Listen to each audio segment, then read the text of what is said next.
इसका ठीक है ना। तो सबसे पहले तो आपको ये समझना पड़ेगा कि ये जो अधिनियम हमारा लाया गया, इस अधिनियम को लाने के पीछे हमारा उद्देश्य क्या था या लाने के पीछे हमारा कारण क्या था। तो सबसे पहला चीज तो ये कि अगर हम यहाँ पे चल के देखें या 1919 का अधिनियम तो थोड़ा सा पीछे चल के आइए 1914 से 1918, ठीक है ना। हमारे यहाँ पहला विश्व युद्ध चलता है 14 से नहीं, हमको लगा कंफ्यूज कर देते हैं 4 साल के लड़ा 39 से, ठीक है ना। 1914 से 1918 हमारे यहाँ पहला विश्व युद्ध चलता है। इस पहला विश्व युद्ध के दौरान अगर हम देखें, ठीक है ना, तो भारत रक्षा कानून और इस भारत रक्षा कानून के बल पे जो ब्रिटिश सरकार था, ये भारत में उभर रहे क्रांतिकारी गतिविधियों को, ठीक है ना, दबाने का काम किया था।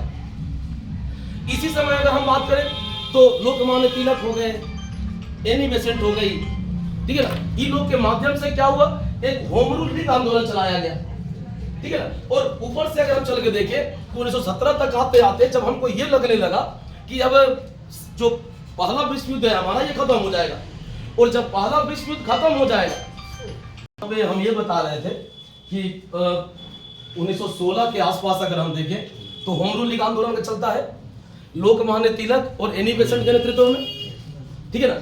ऊपर से जिस तरह से भारत रक्षा कानून के बल पे भारत को जबरदस्ती दबा के रखा गया था, ठीक है ना, एक तरह से भारतीय के मन में इसका भी विरोध था, ठीक है ना। ऊपर से यहाँ पे संशय हमारे सामने ये खड़ा हो रहा था कि जब पहला विश्व युद्ध खत्म होगा और खत्म होने के बाद भारत रक्षा कानून हमारा खत्म हो जाएगा, ठीक है ना, तो फिर से भारत में क्रांतिकारी गतिविधि का उभार होगा।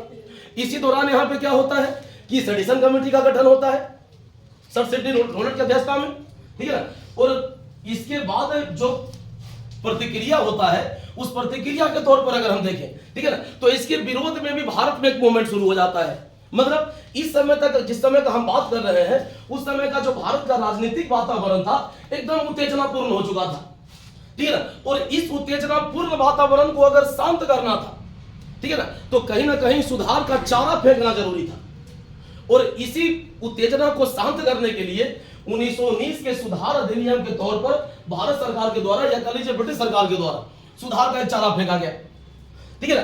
अब जहां तक बात रह गया, अगर हम 1919 के अधिनियम का बात करते हैं तो 1919 का जो अधिनियम था हमारा, इसको हम लोग मॉन्टेस्क्यू चेम्सफोर्ड सुधार भी कहते हैं। क्या कहते हैं? मॉन्टेस्क्यू चेम्सफोर्ड सुधार। यहाँ जो मॉन्टेस्क्यू थे ये भारत सचिव थे और जो चेम्सफोर्ड थे ये वाइसराय थे, ठीक है ना। इन्हीं दोनों के नाम पे हम इसको मॉन्टेस्क्यू चेम्सफोर्ड सुधार भी कहते हैं।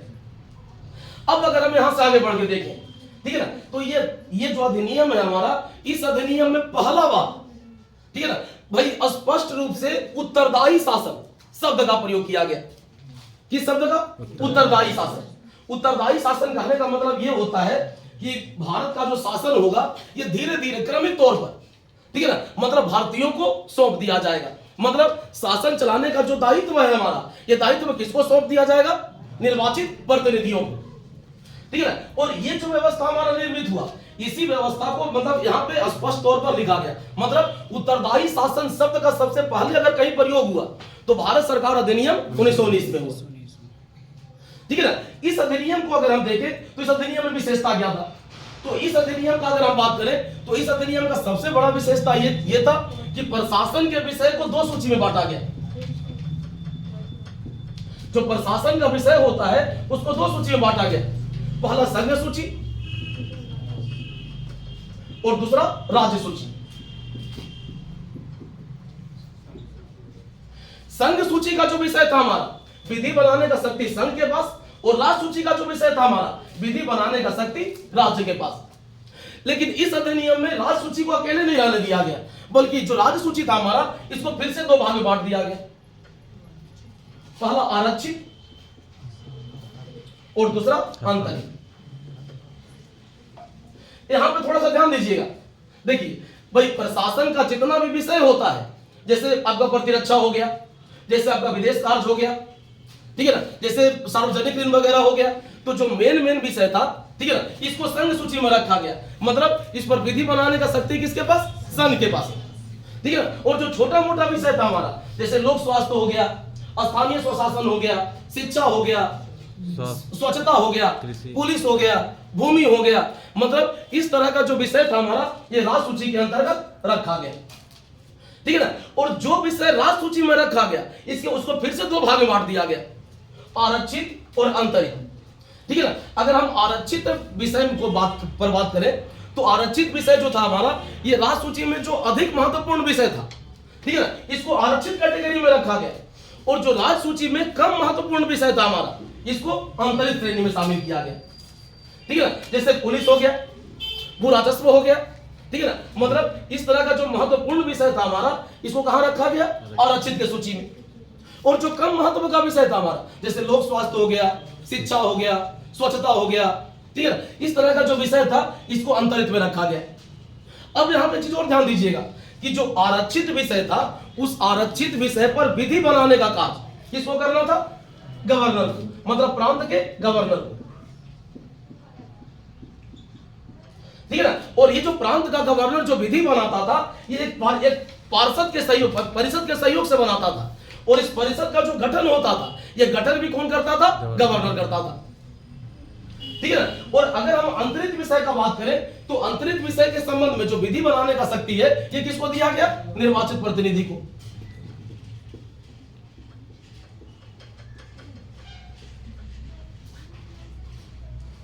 ठीक है ना। मतलब जो राज सूची का विषय है इसको दो कैटेगरी में बांटा गया, आरक्षित और अंतरित।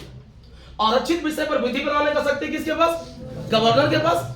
और अंतरित विषय पर विधि बनाने का शक्ति किसके पास, निर्वाचित प्रतिनिधियों के पास। मतलब जो भी अंतरित विषय होगा उस पर विधि कौन बनाएगा, निर्वाचित प्रतिनिधि। और जो भी आरक्षित विषय होगा विधि कौन बनाएगा, गवर्नर, ठीक है ना। और यही जो व्यवस्था लागू हुआ प्रांत में इसी व्यवस्था को हम द्वैत शासन कहते हैं।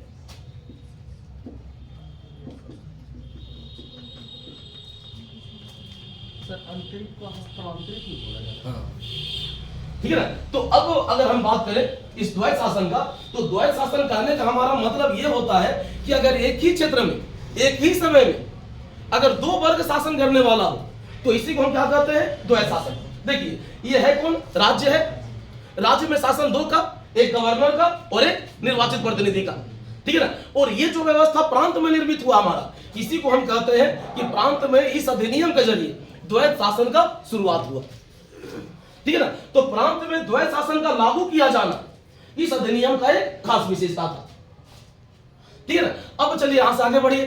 अब सबसे बड़ा चीज तो ये कि भाई इस अधिनियम के जरिए जो द्वैत शासन का जो प्रक्रिया है ये प्रांत में लागू कर दिया गया, ठीक है ना। इसके अतिरिक्त अगर हम बात करें, ठीक है ना, तो इस अधिनियम के जरिए पहली बार, ठीक है ना, जो केंद्रीय विधानमंडल है हमारा उस केंद्रीय विधानमंडल को द्विसदनीय बनाया गया।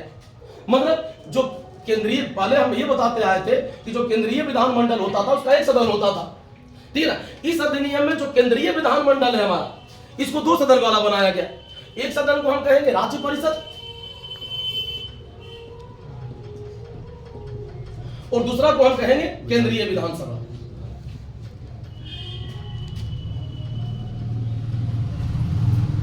जो राज्य परिषद है हमारा इसको हम उच्च सदन कहते थे या ऊपरी सदन कहते थे।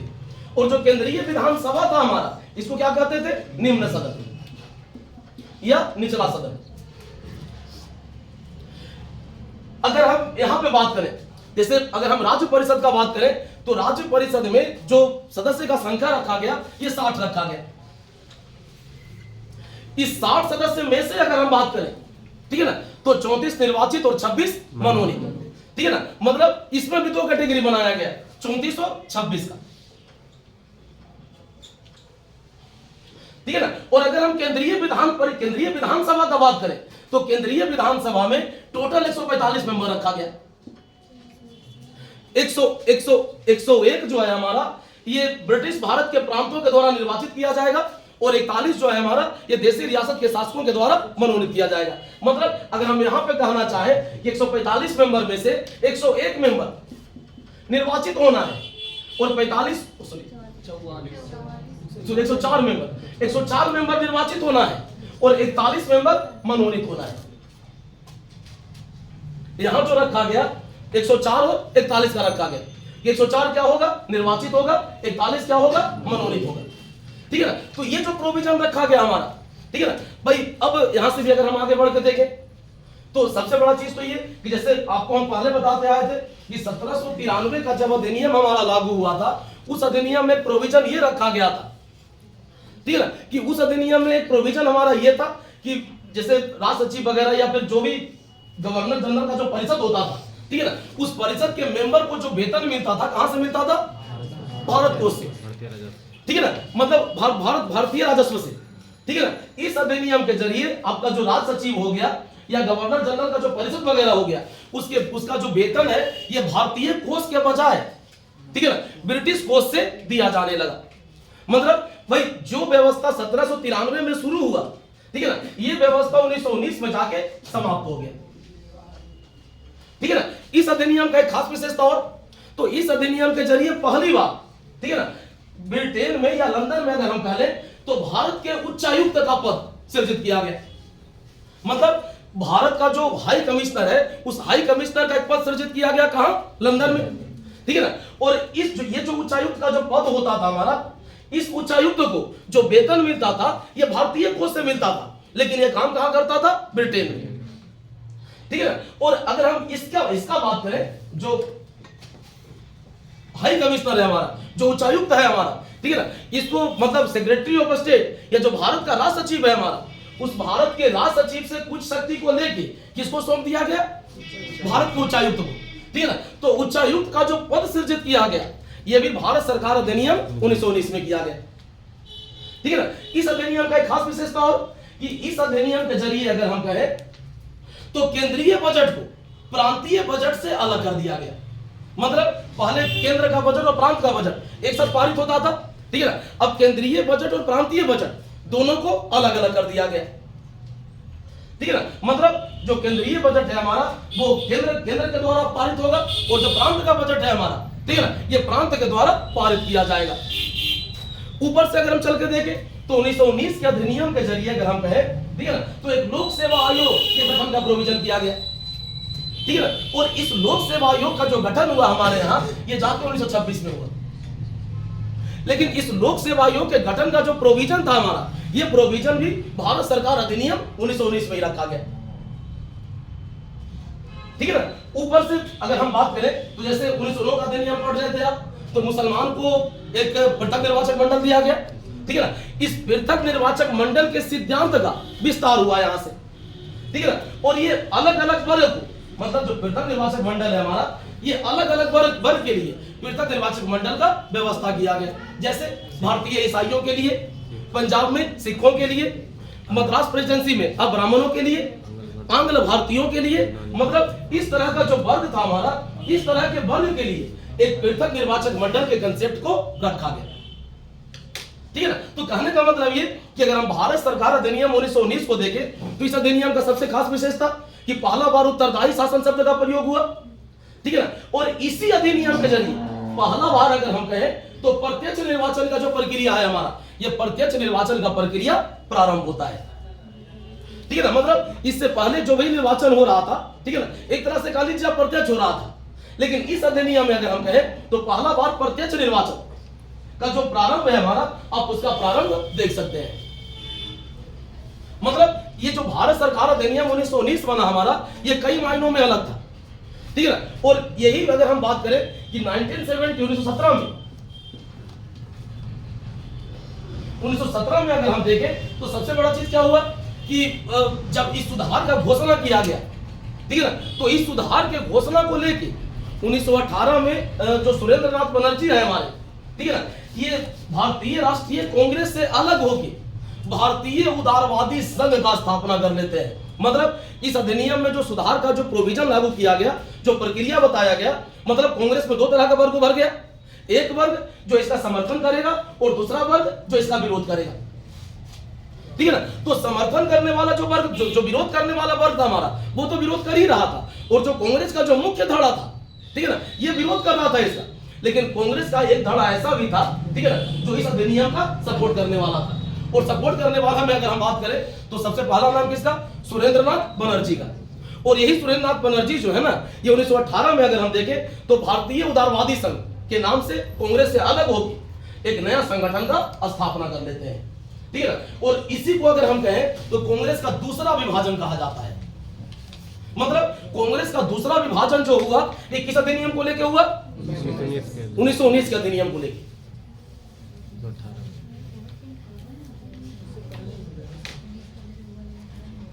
ठीक है ना? उस राष्ट्रपति के जगह पे उस समय वायसराय हो गया। ठीक है ना? मतलब ये पूरे भारत का प्रमुख है। ठीक है ना? लेकिन आपको ये भी ध्यान रखना है कि जैसा शक्ति हमारे राष्ट्रपति के पास है, उसके तुलना में बहुत ज्यादा व्यापक शक्ति उस समय के वायसराय के पास था। ठीक है ना? और राज्य का जो शासन चलता था ये राज्य के गवर्नर के द्वारा चलाया जाता था। तो राज्य का गवर्नर अलग होता था और वायसराय अलग होता था।